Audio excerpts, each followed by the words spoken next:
বাংলার জন্য অশনি সংকেত। বড়সড় দুর্যোগের মুখে বাংলা। রাতভর টানা বৃষ্টি জেলায় জেলায়, আর তাতেই বানভাসী অবস্থা। গভীর নিম্নচাপ পটুয়াখালী দিয়ে বাংলাদেশের স্থলভাগে প্রবেশ করেছে। বঙ্গোপসাগর ও বাংলাদেশ উপকূল থেকে এই গভীর নিম্নচাপ পশ্চিমবঙ্গ উপকূলের দিকে এগিয়ে আসছে। এটি আরও পশ্চিমবঙ্গে উত্তর পশ্চিম দিকে এগোবে। আগামী 48 ঘন্টায় এটি গাঙ্গেয় পশ্চিমবঙ্গ পেরিয়ে যাবে। অন্যদিকে মৌসুমী অক্ষরেখা অমৃতসর, চণ্ডীগড় থেকে উত্তরপ্রদেশ, উত্তরাখণ্ডের নিম্নচাপ এলাকার ওপর দিয়ে গোরখপুর, পূর্ণিয়া এবং ওড়িশার বিরামপুর দিয়ে গাঙ্গেয় পশ্চিমবঙ্গের গভীর নিম্নচাপ এলাকার মধ্যে দিয়ে বাংলাদেশ ও সংলগ্ন উত্তর পূর্ব বঙ্গোপসাগর পর্যন্ত বিস্তৃত। আর এইসবের প্রভাবে টানা বৃষ্টি চলবে রাজ্যে। আমরা শুনে নিই আবহাওয়াবিদ সোমনাথ দত্ত এই নিয়ে কি বলছেন। এখন তো অলরেডি যে লো প্রেসার এরিয়াটা হয়েছিল, সেই লো প্রেসার এরিয়াটা ওয়েলমার্ক লো প্রেসার হয়ে ওয়েলমার্ক লো প্রেসার হলো, ওয়েলমার্কের পর ডিপ্রেশন হলো, ডিপ্রেশনের পরে ডিপ ডিপ্রেশন হলো। এবং আমাদের ডিপার্টমেন্টের প্রেডিকশন মোতাবেকই সিস্টেমটা মোটামুটি কিন্তু ওয়েস্ট নর্থ ওয়েস্ট ওয়ার্ডস ডাইরেকশনে মুভ করেছে। সিস্টেমটা প্রথমে আপনাদের নিশ্চয়ই মনে আছে আমাদের বাংলাদেশের কোস্টের কাছে ছিল, হ্যাঁ, সাউথ ইস্ট বাংলাদেশ কোস্টের ওখানে ছিল। তারপরে আপনার ওয়েস্ট নর্থ ইস্ট ওয়ার্ডস মুভও করেছে, অ্যাট দ্য সেম টাইম ওটা ইন্টেন্সিফাইও করতে করতে থেকেছে।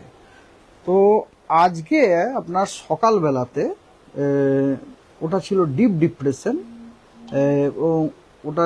এবং আজকে সকাল 8:30 পজিশনটা ছিল আমাদের গাঙ্গেয় পশ্চিমবঙ্গ এবং তার সংলগ্ন বাংলাদেশে। আর সেন্টারটা মোটামুটি ছিল 22.9 ডিগ্রি নর্থ এবং 88.6 ডিগ্রি ইস্ট।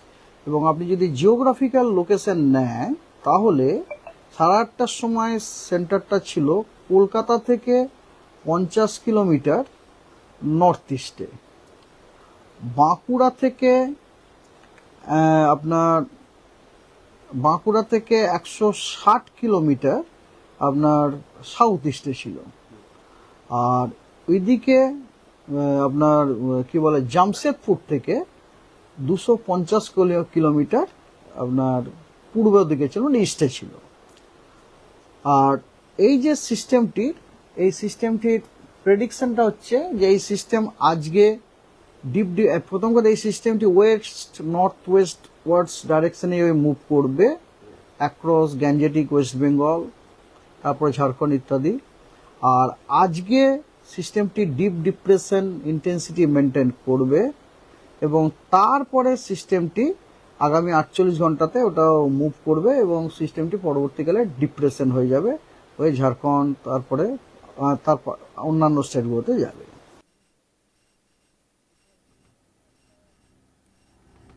উপকূল ও সংলগ্ন জেলাগুলিতে ভারী থেকে অতি ভারী বৃষ্টির সঙ্গে দমকা ঝোড়ো হাওয়া বইবে।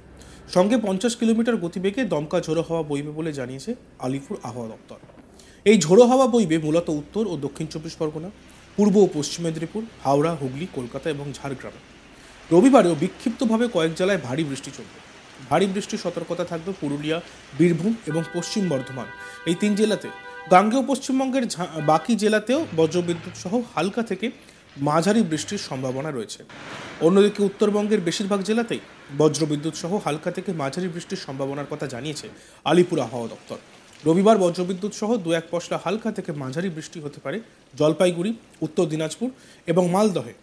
কলকাতায় রবিবার পর্যন্ত বৃষ্টির সম্ভাবনার কথা জানিয়েছে হাওয়া অফিস। রবিবার পর্যন্ত বিক্ষিপ্তভাবে এই বৃষ্টি চলবে। রবিবার পর্যন্ত মৎস্যজীবীদের জন্য বিশেষ সতর্কবার্তা জারি করা হয়েছে। বাংলা ও উড়িষ্যার মৎস্যজীবীদের বঙ্গোপসাগরে যেতে নিষেধ করা হয়েছে। উত্তাল থাকবে সমুদ্র। বঙ্গোপসাগরে 65 কিলোমিটার পর্যন্ত সর্বোচ্চ গতিবেগের দমকা ঝোড়ো বাতাস বইবে। আমরা শুনে নিই সোমনাথ দত্ত এই বিষয়ে কি বলছেন। 2-1 জায়গাতে এক্সট্রিমলি হেভি রেনফল, মানে 20 সেন্টিমিটারেরও বেশি রেনফল হওয়ার সম্ভাবনা আছে। মানে সেই জেলাগুলি হলো আপনার মেদিনীপুর, 2 মেদিনীপুর এবং বাঁকুড়া, এবং এগুলিতে রেড অ্যালার্টও দেওয়া হয়েছে।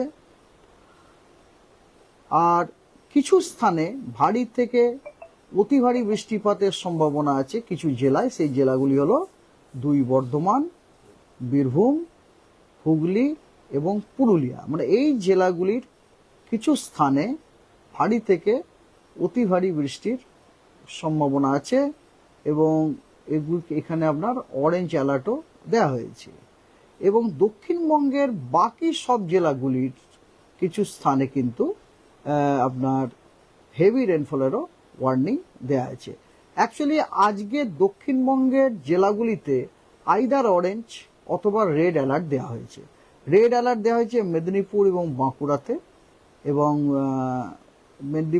বাঁকুড়াতে দেওয়া হয়েছে। আর অন্যান্য সমস্ত জেলাগুলিতে আপনার অরেঞ্জ অ্যালার্ট দেওয়া হয়েছে, ঠিক আছে। এছাড়া উত্তরবঙ্গে আপনার দু এক জায়গাতে হালকা দু এক জায়গায় যে বজ্রবিদ্যুৎ সহ বৃষ্টি সহ বিক্ষিপ্তভাবে কিছু ভারী বৃষ্টি হওয়ার সম্ভাবনা আছে। সেগুলি হচ্ছে দার্জিলিং, উত্তর দিনাজপুর এবং মালদাতে, এবং দু এক জায়গায় বিক্ষিপ্তভাবে বজ্রবিদ্যুৎ হওয়ার সম্ভাবনা আছে। সেগুলি হচ্ছে জলপাইগুড়ি, সাউথ দিনাজপুরে, ঠিক আছে। ওকে, আর 15 তারিখে বজ্রবিদ্যুৎ সহ বৃষ্টি অথবা হালকা ও মাঝারি বৃষ্টি হওয়ার যথেষ্ট সম্ভাবনা আছে দক্ষিণবঙ্গের জেলাগুলির অধিকাংশ স্থানে, এবং উত্তরবঙ্গের জেলাগুলির অনেক স্থানে আপনার হালকা ও মাঝারি বৃষ্টি অথবা বজ্রবিদ্যুৎ সহ বৃষ্টি হওয়ার সম্ভাবনা আছে। এবং তার সাথে কিছু জেলায়, দক্ষিণবঙ্গের কিছু জেলাতে দু এক জায়গায় বিক্ষিপ্তভাবে ভারী বর্ষণেরও সম্ভাবনা আছে। সেই জেলাগুলি হলো পুরুলিয়া, বাঁকুড়া, ওয়েস্ট বর্ধমান, বীরভূম, ঝাড়গ্রাম এবং ওয়েস্ট মেদিনীপুরে। 16 তারিখে দক্ষিণবঙ্গের অনেক জায়গাতে হালকা ও মাঝারি বৃষ্টি অথবা বজ্রবিদ্যুৎ সহ বৃষ্টি হওয়ার সম্ভাবনা আছে, এবং উত্তরবঙ্গের কিছু জায়গাতে হালকা ও মাঝারি বৃষ্টি অথবা বজ্রবিদ্যুৎ সহ বৃষ্টির সম্ভাবনা আছে, কিন্তু কোনো ওয়ার্নিং নেই 16 তারিখে। 17, 18, 19, 20 এই 4 দিনেই পশ্চিমবঙ্গের সমস্ত জেলারই কিছু স্থানে হালকা ও মাঝারি বৃষ্টি অথবা বজ্রবিদ্যুৎ সহ বৃষ্টির সম্ভাবনা আছে। আর ফিশারম্যানদের জন্য ওয়ার্নিং আছে।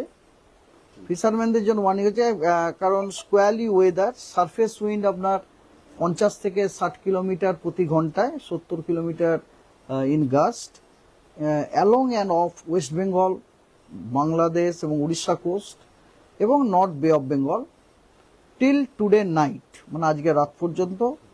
15 তারিখে ওটা একটুখানি কমে যাবে, 40 থেকে 50 কিলোমিটার প্রতি ঘন্টায়, গাস্টিং এর 60 কিলোমিটার। সি কন্ডিশন রাফ, এবং আমাদের যারা ফিশারম্যান আছে ফিশারম্যানদেরকে অ্যাডভাইস করা হচ্ছে তারা যেন সমুদ্রে না নামেন, not to venture along and off west Bengal. দেখতে থাকুন আজ তাক বাংলা, সাবস্ক্রাইব করতে ভুলবেন না।